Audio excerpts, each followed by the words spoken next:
Today I'm talking about the difference between autism and speech delay. So let's dive right into it. Usually, and of course there's always exceptions to the rule, but the kids with autism usually don't know how to imitate. So with Williams, we had to teach him how to imitate everything that we did, whether it was to jump or to run or to point. We had to teach him to learn to imitate. Before then, he would just do his own thing and wouldn't want to do what someone else was doing. So if a child naturally wants to imitate other children, then there's a good chance that it's probably just speech delay and not autism. Another sign is pointing. If a child has speech delay but they know how to point to what they want, in my opinion, a good indication that it's probably just speech delay. Because with autism, and you know, autism is such a broad spectrum. One autistic child is different from another autistic child. So I'm speaking based on my knowledge with Williams. And of course, from the things that I've read, research and all of that. So most autistic kids do not know how to point. So if your child is pointing, and then they don't have any other of the signs that I'm going to mention, and the only other concern that you have is the speech delay, then it's probably just speech delay. So like with Williams, in the beginning, he didn't know how to point. We had to teach him how to point to what he wanted. So usually he would just cry. And I spent so much time with him that I kind of knew like what he wanted at different times, but it was still hard for me because he didn't know how to point to what he wanted. He would just, so I would have to pick up different things and say, hey, do you want this or do you want that? And then he didn't even know how to nod. And you know, I'm grateful that I could stay home with him to kind of learn the things that he likes at different times of the day. So it was easier for me to be able to cater to his needs in that period of his life when he couldn't even point or use words, you know. So I like to say I'm grateful I was a stay-at-home mom, but I was a work-at-home mom. I was working. So with Williams, it was really, really hard because he couldn't even nod in the beginning. Like we had to teach Williams how to actually nod his head or say no with his head.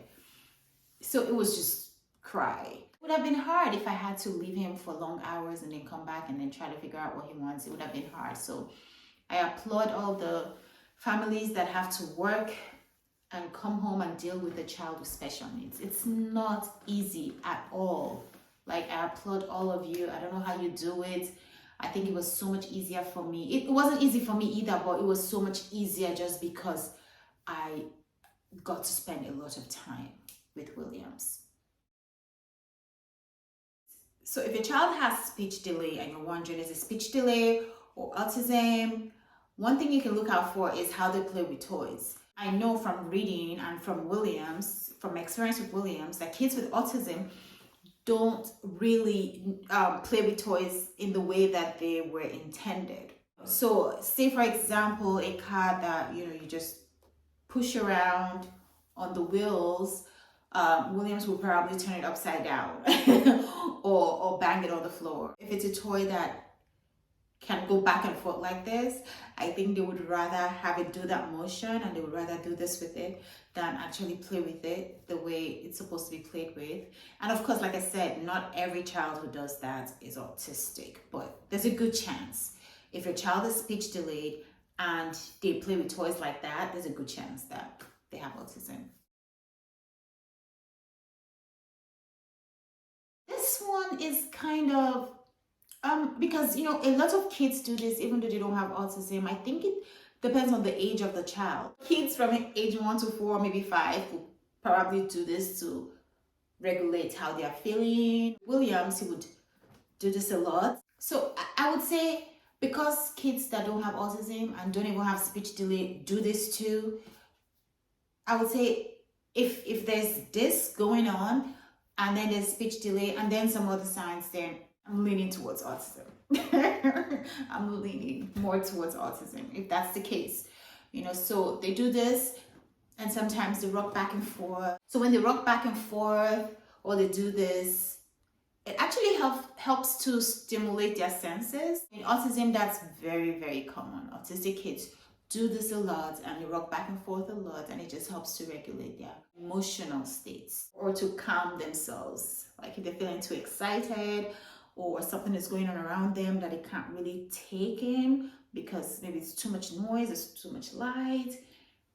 They either scream or they do this just to calm themselves down. Even if your child doesn't speak, right? Does your child understand what you're saying to them? Because like with Williams, I thought at some point in my life, I thought I was going to have to teach him every single word that he would ever say in his lifetime.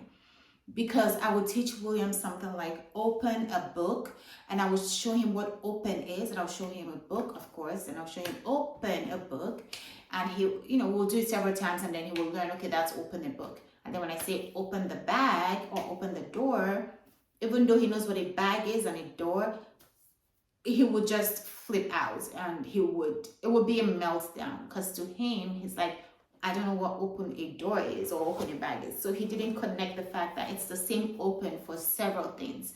And I remember asking his therapist at the time, like, is this what I'm going to have to go through? Like, I'm going to have to teach him, what every word is for every situation. Like, it was crazy. But she said, no, just give him time and he would learn. Just keep doing what you're doing and he will learn. So, at that time I had to teach him, okay, open the book. Oh, open the door. Same thing. Open the door. Same thing with open the bag. So stuff like that. So if your child, even though your child doesn't speak, because I've seen so many kids that have speech delays, but they understand what you're saying. They understand, hey, go put this in the trash. They know what to do. Okay. I think Williams was 6 before he understood, well, go put this in the trash. So if they understand different commands, different instructions, then your child probably just has speech delay. Because with autism, there is that lack of understanding. Okay, in my experience, there's that lack of understanding that comes with a lot of therapy and a lot of teaching. That's just the way it is. So another sign is like delayed, I don't know what to call it. I'm looking for a big English word.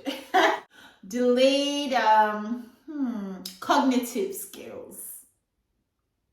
Cognitive came to my mind. They don't understand what you're saying.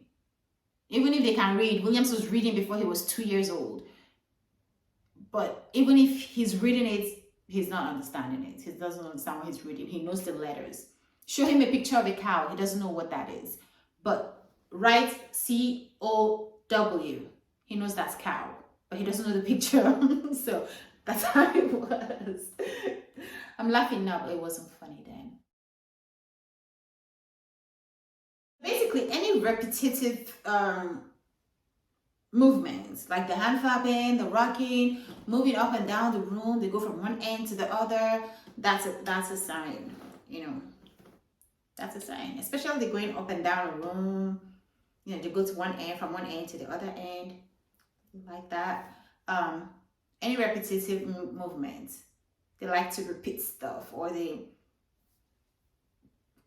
arrange their toys in a way that that's how they want it done all the time, that kind of thing. Yeah, that's another sign that it's probably autism. So basically, that's some of the signs that I can think of and that I've studied and that I have experience with.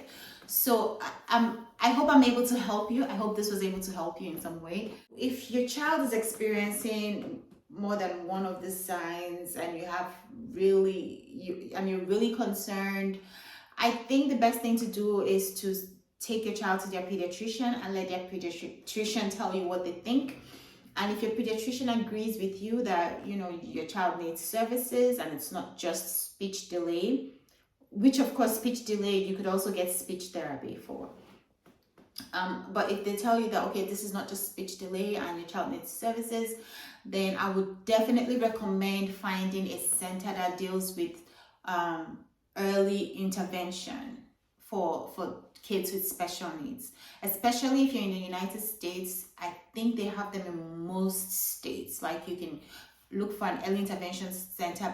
The reason why I say this is because early intervention is key to helping your child. Now, even if you think your child is fine and it's just speech delay and they don't need any of that, if your pediatrician thinks that they do, early intervention will not hurt. It would only help.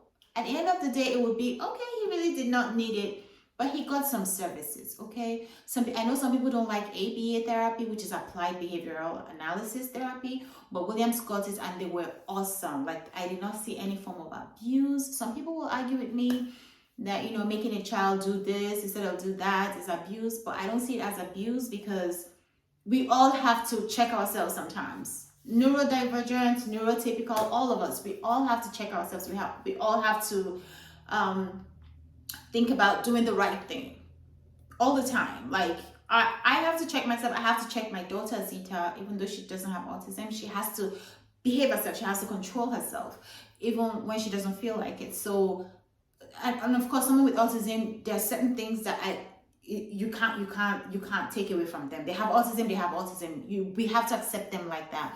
But there are certain things that we have to check. Like if a child is breaking things when they're upset and all of that, you need someone to help you with that. And that's where ABA therapy comes in. They help with behavioral with behavioral issues, you know. And that's not the only thing. They helped Williams with feeding himself, potty training, holding his pencil. Oh my goodness, I cannot even count what they helped Williams with. And it helped me as a mom because I would stay there and watch them and see what they would do, and I would follow through at home. So that's very important too. You have to follow through at home. Even when you start to get services, please follow through at home because your child needs you to follow through with the program that the therapist started. So if you're in America, if you're in the United States, yes, please get help as soon as possible. As soon as you find out, as soon as you have concerns, get help.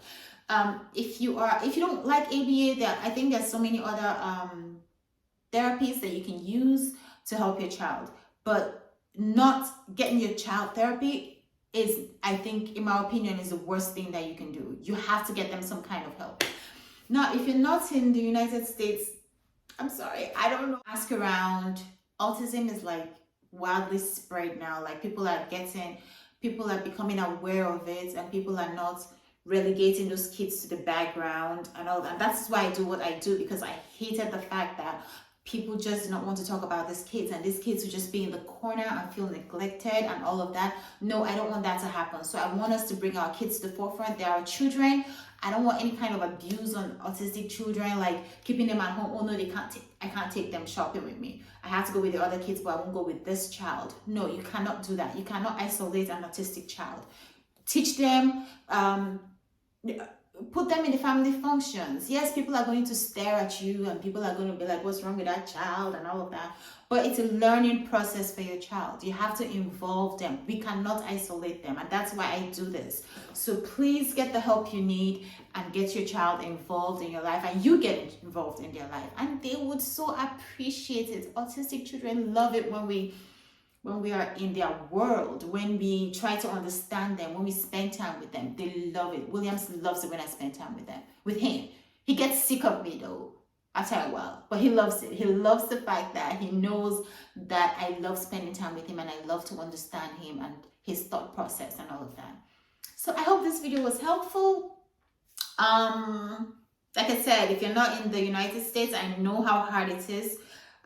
Especially if you're in Nigeria, Africa, maybe the whole of Africa, I don't know, but I know in Nigeria, like therapy is so expensive. And again, that's one of the reasons why I do this, because if you don't have the money to pay for therapy, I want you to come onto my channel and I want you to watch the different therapy skills that I've learned along the way for free. So come on and watch it for free and try to implement it on your child and see how it goes. And of course, subscribe to my channel. Please subscribe. It will help us be able to reach so many more people and be able to help other people as well. So I hope this was helpful and I hope you learned some things. And I'll see you next time.